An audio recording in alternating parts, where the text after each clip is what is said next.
Dan siapa orang yang menginginkan keselamatan, kesuksesan dan kebahagiaan akhirah, maka semua itu harus didasari dengan ilmu. Dan ketahuilah, diriwayatkan Allah memberikan dunia kepada orang yang dicintai dan orang yang tidak dicintai.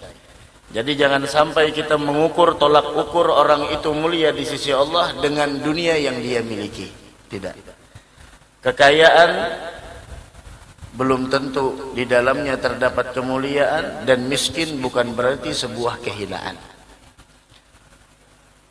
Dunia, kekayaan, harta, rumah yang besar, emas, perak, berlian, lain sebagainya, Allah berikan bagi orang yang dicintai dan orang yang tidak dicintai. Artinya bukan tolak ukur kemuliaan. Wala yu'til ilm, akan tetapi ilmu tidak akan pernah diberikan oleh Allah melainkan hanya untuk orang-orang yang dicintai oleh Allah. Mudah-mudahan kita termasuk orang yang dicintainya. Amin ya rabbal alamin. Dari karenanya orang yang tidak mencintai ilmu tidak ada kebaikan di dalam dirinya.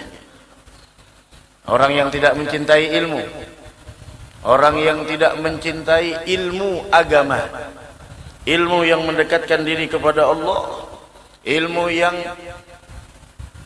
menjadikannya lebih mengenal tentang aib kekurangan dirinya, bukan ilmu yang menjadikannya lebih mengenal aib orang lain. Ilmu yang menjadikannya memprioritaskan akhirat dan menjadikannya tidak mencintai daripada dunia. Ada orang yang tidak mencintai ilmu semacam itu, tidak ada kebaikan di dalam dirinya. Mudah-mudahan Allah berikan kita taufik hidayah insyaallah. Berapa banyak orang binasa karena tidak mempunyai ilmu. Al-Imam Hasanul Basri, beliau mengatakan seandainya di alam semesta ini ada gambaran, ada jelmaan daripada ilmu, maka sungguh jelmaannya itu lebih indah dari matahari, bulan, bintang yang ada di langit. La ilaha illallah. Sehingga Nabi kita Muhammad diperintahkan oleh Allah untuk berdoa agar minta tambahan ilmu, bukan tambahan harta, bukan tambahan duniawi. Sehingga Allah berfirman di dalam Al-Qur'an, wa qur rabbi zidni ilma. Minta tambahkan ilmu kepada Allah Subhanahu wa taala. La ilaha illallah.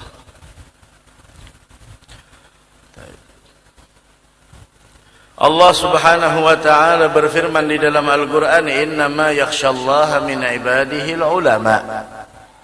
Hanya saja orang-orang yang takut kepada Allah dari hambanya itu hanya kalangan para orang-orang yang punya ilmu atau yang disebut dengan ulama. Ada yang takut kepada Allah. Dari karenanya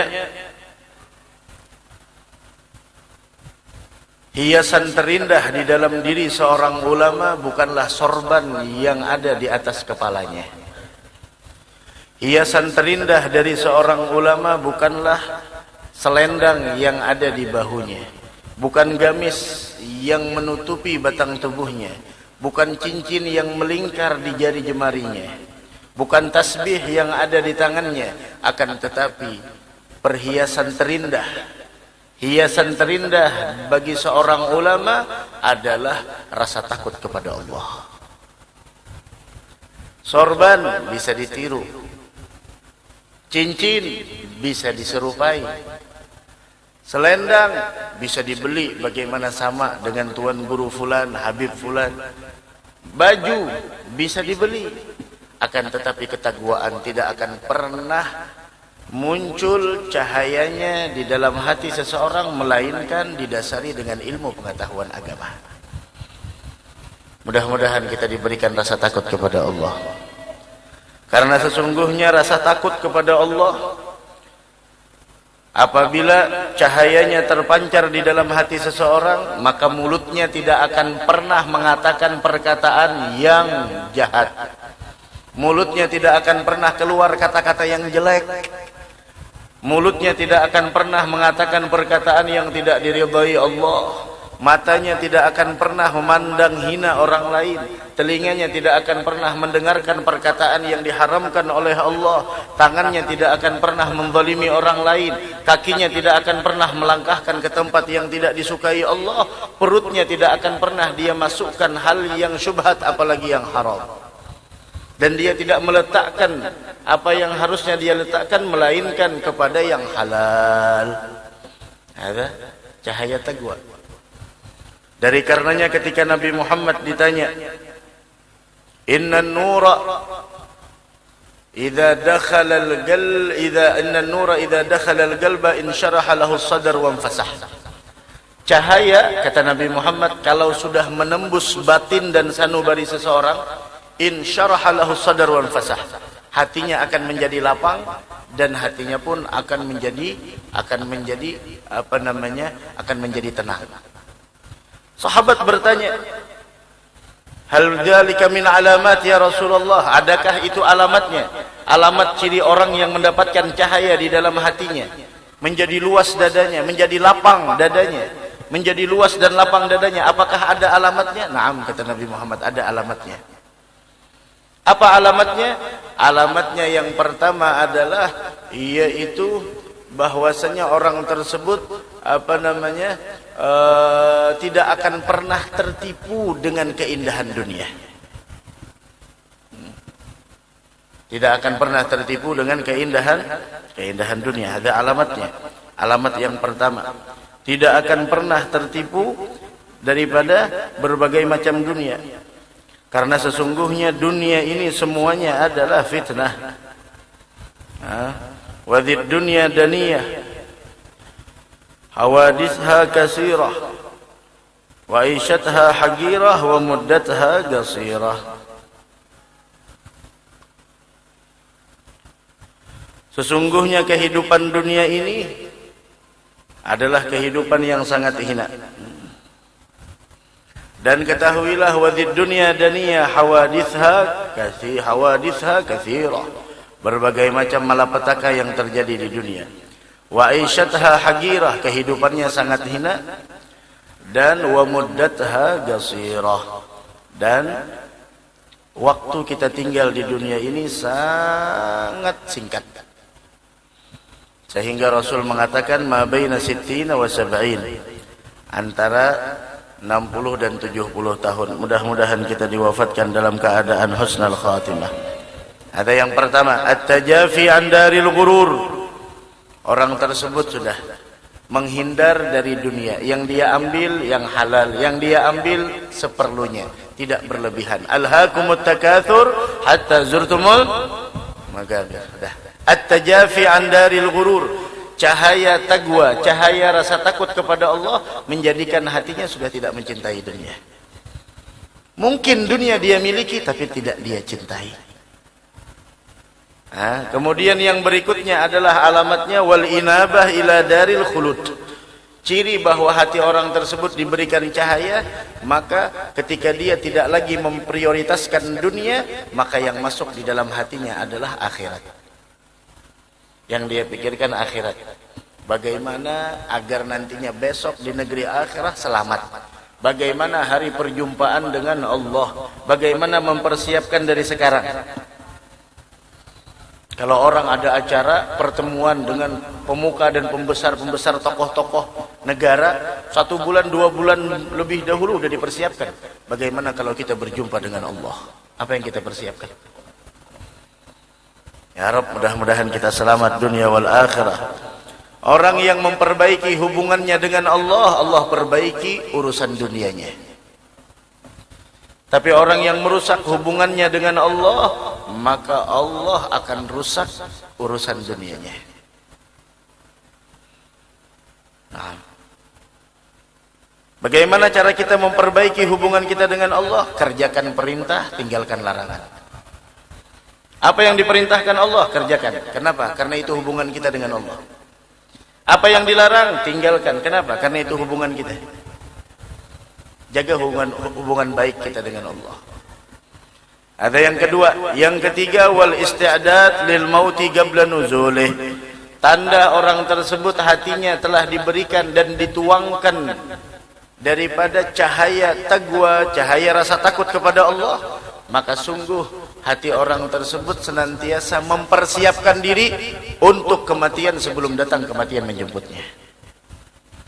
Jangan mempersiapkan bekal untuk kematian dengan kita terlalu sibuk dengan keaiban orang lain.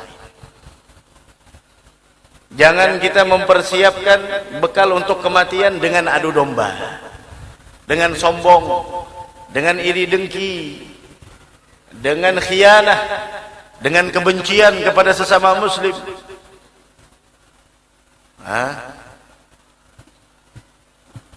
La yahillu li muslimin ay yahjura akhahu fawqa thalath.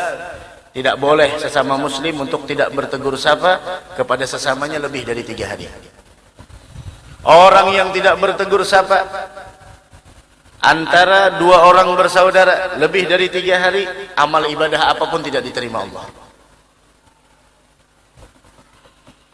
Jaga kita punya hati, bersihkan kita punya hati. Ini hati kita ini mulia. Kenapa? Karena tadi malam ulun jelaskan, karena ini kita punya hati adalah tempat Allah memandang kita. Jangan sampai ketika Allah memandang hati kita, di dalamnya terdapat banyak kotoran. Hati kita jauh lebih mulia daripada tong sampah. Tahu tong sampah?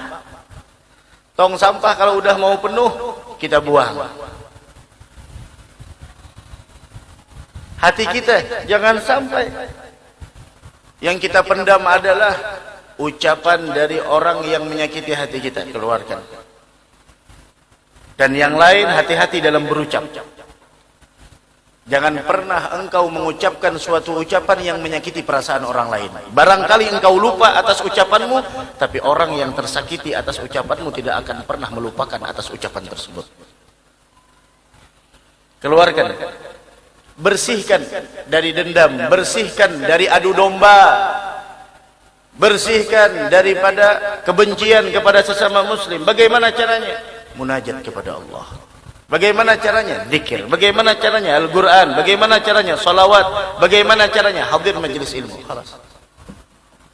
Bersihkan kita punya hati. Innama yakhshallaha min ibadihi al-ulama. Mudah-mudahan kita diberikan rasa takut kepada Allah. Ada cahaya taqwa. La ilaha illallah. Dari karenanya dikatakan oleh Al-Imam Rabi' bin Anas, man lam yakhshallah falaysa bi'alim. Orang yang tidak mempunyai rasa takut kepada Allah bukan orang alim. Allah Subhanahu wa taala berfirman di dalam sebuah ayat Al-Qur'an, innal ladzina yaktumuna ma anzalna minal bayyinati wal huda min ba'di ma bayyanahu lin-nasi fil kitab ulaika yal'anuhumullah wa yal'anuhumul la'inun. Ada ancaman bagi setiap orang yang menyembunyikan apa yang telah dia ketahui daripada ilmu pengetahuan agama. Sehingga Allah mengatakan, innal ladzina yaktumuna ma anzalna minal bayyinat, orang-orang yang menyembunyikan apa yang telah kami turunkan berupa keterangan-keterangan dan petunjuk, minal bayyinati wal huda min ba'di ma bayyanahu lin-nasi fil kitab, setelah kami jelaskan pada manusia dalam Al-Qur'an. Mereka sembunyikan, apa balasannya? Ulaika yal'anuhumullah wa yal'anuhumul la'inun. Mereka itulah orang-orang yang dilaknat oleh Allah Subhanahu wa taala, yang tidak mendapatkan rahmat. Mudah-mudahan kita jangan sampai dikutuk oleh Allah Subhanahu wa taala. Dari karenanya jangan disimpan ilmu. Jangan sampai dijadikan alasan saya tidak berani menyampaikan karena saya masih belum mengamalkan. Jangan. Sampaikan dan upayakan, tuntut diri kita untuk mengamalkan apa yang kita sampaikan.